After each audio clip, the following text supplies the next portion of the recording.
بسم الله الرحمن الرحيم ألف لام ر تلك آيات الكتاب المبين إنا أنزلناه قرآنا عربيا لعلكم تعقلون نحن نقص عليك أحسن القصص بما أوحينا إليك هذا القرآن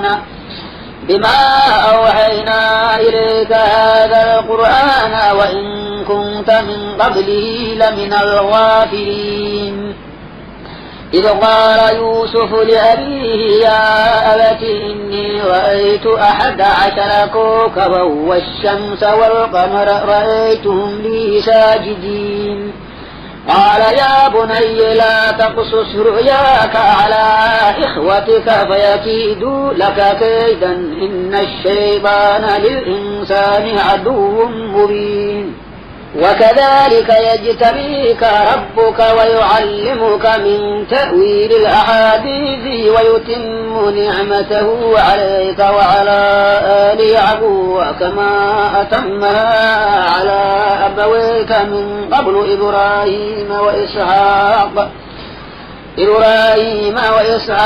إن ربك عليم حكيم لقد كان في يوسف وإخوته آيات للسائلين إذ قالوا ليوسف وأخوه أحب إلى أبينا منا ونحن عصبة إن أبانا لفي ضلال مبين اقتلوا يوسف أو اطرحوه أرضا يخل لكم وجه أبيكم وتكونوا من بعده قوما صالحين قال قائل منهم لا تقتلوا يوسف وألقوه في غيابة الجب يلتقطه بعض السيارة إن كنتم فاعلين قالوا يا أبانا ما لك لا تأمنا على يوسف وإنا له لناصحون أرسله معنا غدا نرتع ونلعب وإنا له لحافظون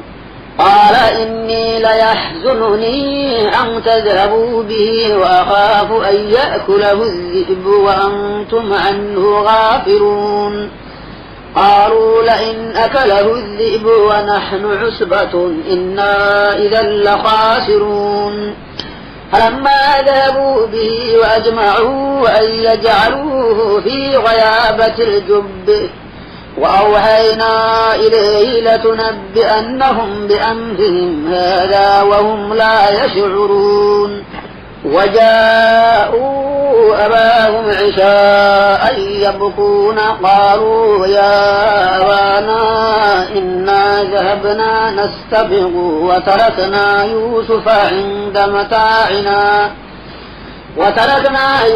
عند متاعنا فأكله الذئب وما أنت بمؤمن لنا ولو كنا صادقين وجاءوا على قميصه بدم كذب قال بل سولت لكم أنفسكم أمرا فصبر جميل والله المستعان على ما تصفون وجاءت سيارة فأرسلوا واردهم فأدلى دلوه وقال يا بشرى يا هذا غلام وأسروه بضاعة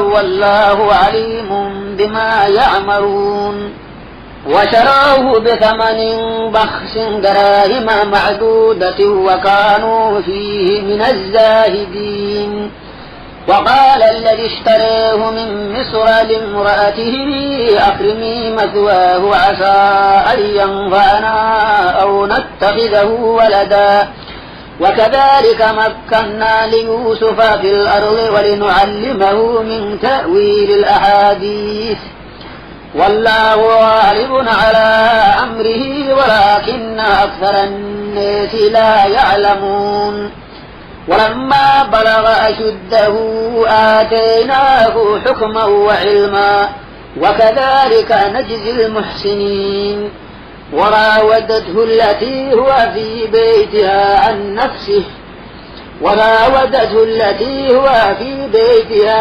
نفسه وغلقت الأبواب وقالت هيت لك.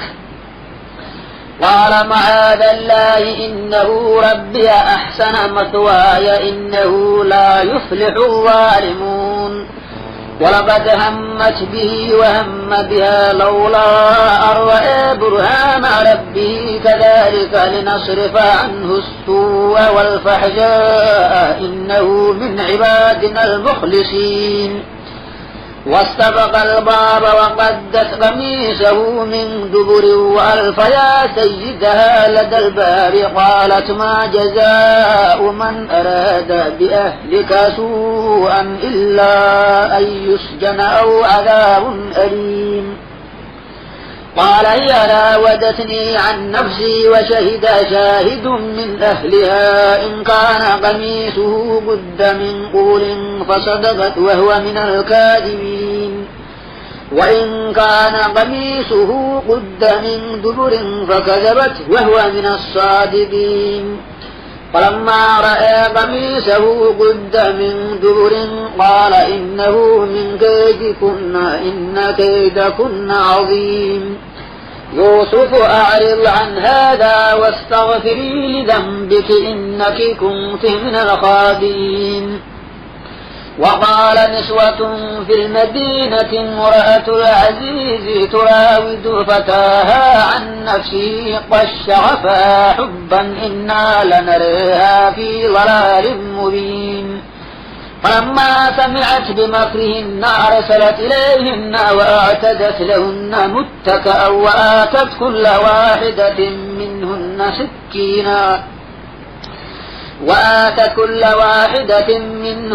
سكينا وقالت اخرج عليهن. فلما رأينه أكبرنه وقطعن أيديهن وقلنا حاشا لله ما هذا بشرا إن هذا إلا ملك كريم. قالت فذلكن الذي لمتنني فيه ولقد راودته عن نفسه فاستعصم ولئن لم يفعل ما آمره ليسجنن وليكون من الصاغرين. قال رب السجن أحب إلي مما يدعونني إليه وإلا تصرف عني كيدهن أصب إليهن وأكن من الجاهلين. فاستجاب له ربه فصرف عنه كيدهن إنه هو السميع العليم. ثم بدا لهم من بعد ما رأوا الآيات ليسجننه حتى حين. ودخل معه السجن فتيان قال أحدهما إني أراني أعصر خمرا وقال الآخر إني أراني أحمل فوق رأسي خبزا تأكل الطير منه نبئنا بتأويله إنا نريك من المحسنين. قال لا يأتيكما طعام ترزقانه إلا نبأتكما بتأويله قبل أن يأتيكما ذلكما مما علمني ربي إني تركت ملة قوم لا يؤمنون بالله وهم بالآخرة هم كافرون. واتبعت ملة آبائي إبراهيم وإسحاق ويعقوب ما كان لنا أن نشرك بالله من شيء ذلك من فضل الله علينا وعلى الناس ولكن أكثر الناس لا يشكرون. يا صاحبي السجن أرباب متفرقون خير أم الله الواحد القهار. ما تعبدون من دونه إلا أسماء سميتموها أنتم وآباؤكم ما أنزل الله بها من سلطان إن الحكم إلا لله أمر ألا تعبدوا إلا إياه ذلك الدين القيم ولكن أكثر الناس لا يعلمون. يا صاحبي السجن أما أحدكما فيسقي ربه خمرا وأما الآخر فيصلب فتأكل الطير من رأسه قضي الأمر الذي فيه تستفتيان.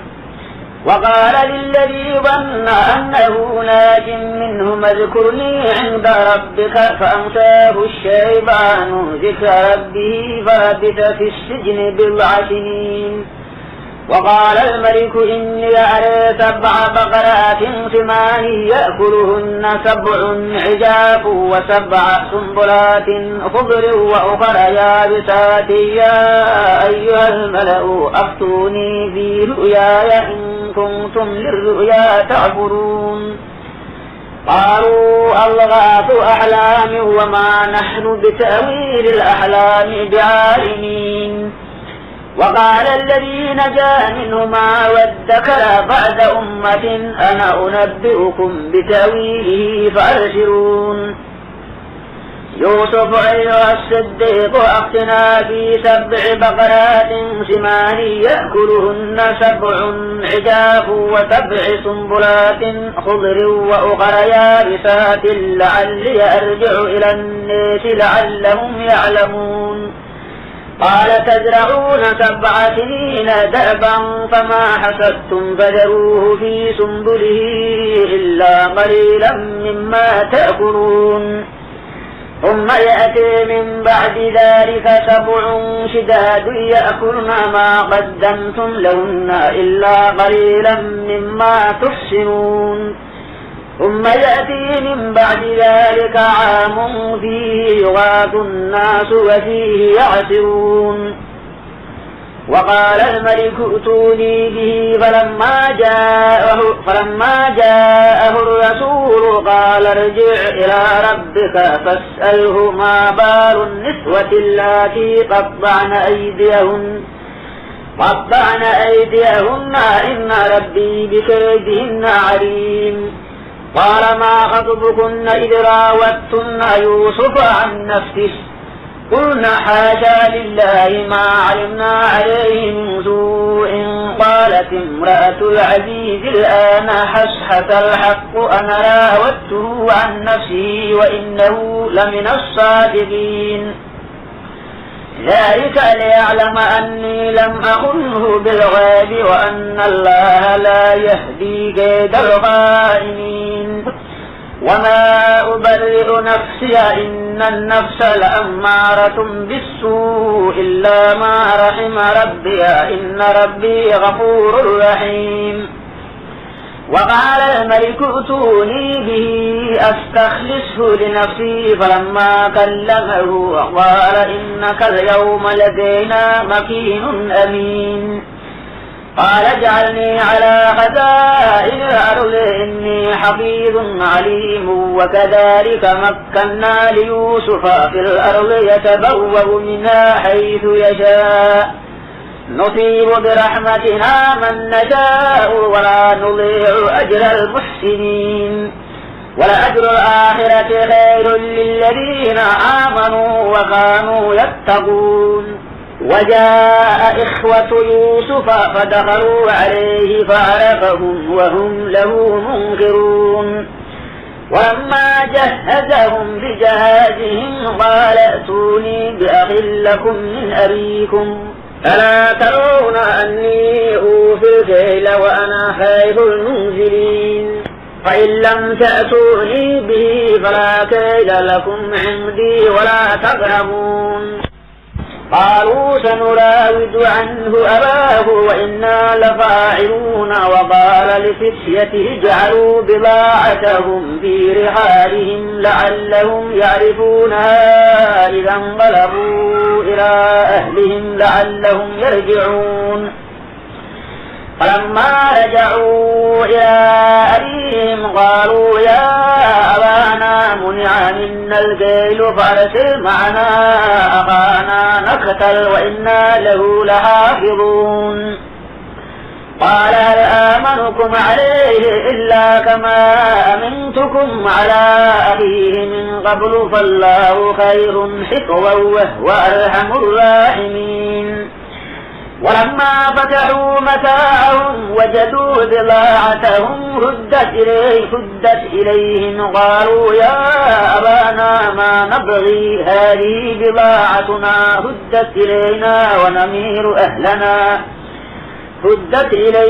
ونمير أهلنا ونحفظ أخانا ونزداد كيل بعير ذلك كيل يسير. قال لن أرسله معكم حتى تؤتوني موثقا من الله لتأتونني به إلا أن يحاط بكم. فلما آتوه موثقهم قال الله على ما نقول وكيل. وقال يا بني لا تدخلوا من باب واحد وادخلوا من أبواب متفرقة وما أغني عنكم من الله من شيء إن الحكم إلا لله عليه توكلت وعليه فليتوكل المتوكلون. ولما دخلوا من حيث أمرهم أبوهم ما كان يغني عنهم من الله من شيء إلا حاجة في نفس يعقوب قضاها وإنه لذو علم لما علمناه ولكن أكثر الناس لا يعلمون. ولما دخلوا على يوسف آوى إليه أخاه قال إني أنا أخوك فلا تبتئس بما كانوا يعملون. فلما جهزهم بجهازهم جعل السقاية في رحل أخيه ثم أذن مؤذن أيتها العير إنكم لسارقون. قالوا وأقبلوا عليهم ماذا تفقدون؟ قالوا نفقد صواع الملك ولمن جاء به حمل بعير وأنا به زعيم. قالوا تالله لقد علمتم ما جئنا لنفسد في الأرض وما كنا سارقين. قالوا فما جزاؤه إن كنتم كاذبين؟ قالوا جزاؤه من وجد في رحله فهو جزاؤه كذلك نجزي الظالمين.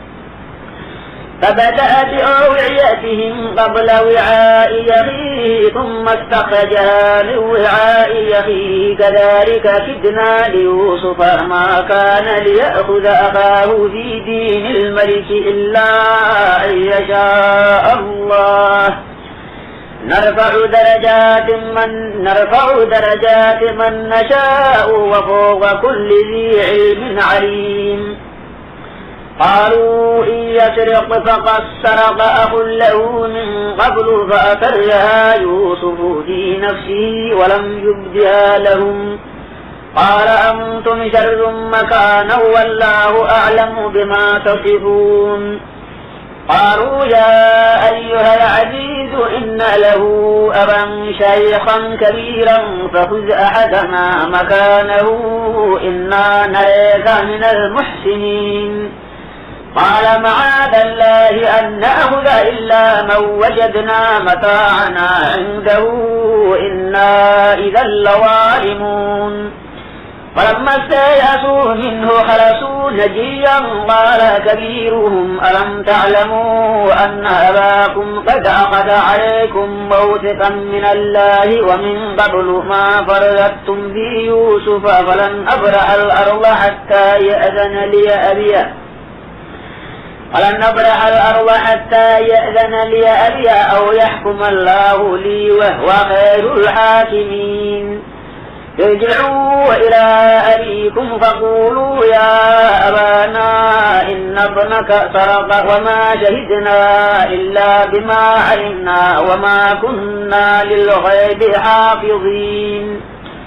واسأل القرية التي كنا فيها والعير التي أقبلنا فيها وإنا لصادقون. قال بل سولت لكم أنفسكم أمرا فصبر جميل عسى الله أن يأتيني بهم جميعا إنه هو العليم الحكيم. وتولى عنهم وقال يا أسفا على يوسف وابيضت عيناه من الحزن فهو كظيم. قالوا تالله تفتأ تذكر يوسف حتى تكون حربا أو تكون من الهالكين قال إنما أشكو بثي وحزني إلى الله وأعلم من الله ما لا تعلمون يا بني اذهبوا فتحسسوا من يوسف وأخيه ولا تيأسوا من روح الله إنه لا ييأس من روح الله إلا القوم الكافرون فلما دخلوا عليه قالوا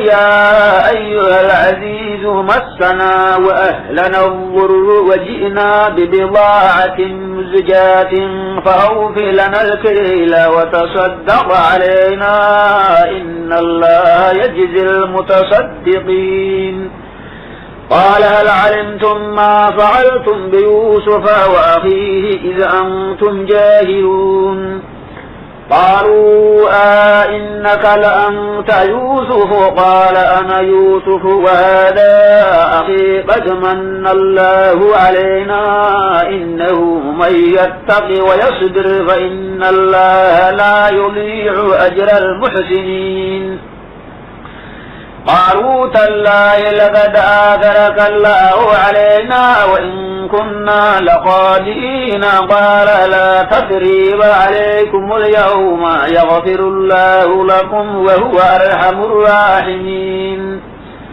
اذهبوا بقميصي هذا فألقوه على وجه أبي يأت بصيرا وأتوني بأهلكم أجمعين ولما فصلت العير قال أبوهم إني لأجد ريح يوسف لولا أن تفندون قالوا تالله إنك لفي ضلالك القديم فلما أن جاء البشير ألقاه على وجهه فارتد بصيرا قال ألم أقل لكم إني أعلم من الله ما لا تعلمون قالوا يا أبانا استغفر لنا ذنوبنا إنا كنا خاطئين قال سوف أستغفر لكم ربي إنه هو الغفور الرحيم فلما دخلوا على يوسف آوى إليه أبويه وقال ادخلوا مصر إن شاء الله آمنين ورفع أبويه على العرش وخروا له سجدا وقال يا أبت هذا تأويل رؤياي من قبل قد جعلها ربي حقا وقد أحسن بي إذ أخرجني من السجن وجاء بكم من البدو من بعد أن نزغ الشيطان بيني وبين إخوتي إن ربي لطيف لما يشاء إنه هو العليم الحكيم رب قد آتيتني من الملك وعلمتني من تأويل الأحاديث فاطر السماوات والأرض أنت وليي في الدنيا والآخرة توفني مسلما وألحقني بالصالحين ذلك من أنباء الغيب نوحيه إليك وما كنت لديهم إذ أجمعوا أمرهم وهم يمكرون وما أكثر الناس ولو حرصت بمؤمنين وما تسألهم عليه من أجر إن هو إلا ذكر للعالمين وكأي من آية في السماوات والأرض يمرون عليها وهم عنها معرضون وما يؤمن أكثرهم بالله إلا وهم مشركون أفأمنوا وأن تأتيهم غاشية من عذاب الله أو تأتيهم الساعة بغتة وهم لا يشعرون قل هذه سبيلي أدعو إلى الله على بصيرة أنا ومن اتبعني وسبحان الله وما أنا من المشركين وما أرسلنا من قبلك إلا رجالا يوحى إليهم من أهل القرى أفلم يسيروا في الأرض فينظروا كيف كان عاقبة الذين من قبلهم ولدار الآخرة خير للذين اتقوا أفلا يعقلون حتى إذا استيأس الرسل وظنوا أنهم قد كذبوا جاءهم نصرنا فننجي من نشاء ولا يرد بأسنا عن القوم المجرمين لقد كان في قصصهم عبرة لأولي الألباب ما كان حديثا يفترى ولكن تصديق الذي بين يديه وتفصيل كل شيء وهدى ورحمة لقوم يؤمنون